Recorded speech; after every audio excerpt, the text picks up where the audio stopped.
In this video, we're going to explore shapes of distributions, and we're going to look at them in the context of the ogive and the histogram. Okay, so in the histogram of students' heights, which we looked at in a previous video, most of the heights are clustered here in this middle bar, 163 to 181 centimeters. Some, of course, slightly lower, some higher. There is one extreme value here on the right side at 220.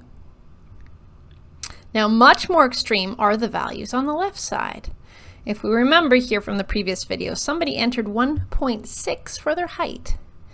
That means they're 1.6 centimeters tall. We can guess they probably meant 160 centimeters or 1.6 meters, but they did not input that. They input the 1.6.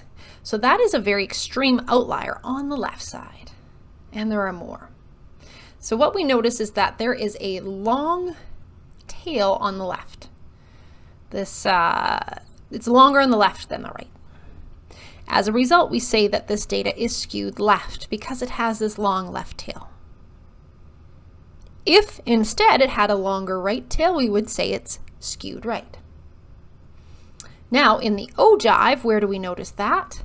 Well, we notice that down here with these extreme lower outlier values. So the ogive, when it has very small outliers, like very low outliers, we also say then that that data is skewed left. But on the ogive, it doesn't show up on the left here in the Excel graph. It shows up below. Okay.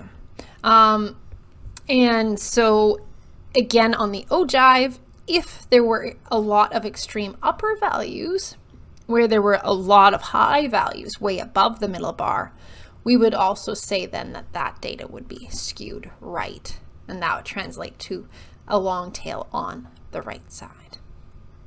Thanks for watching.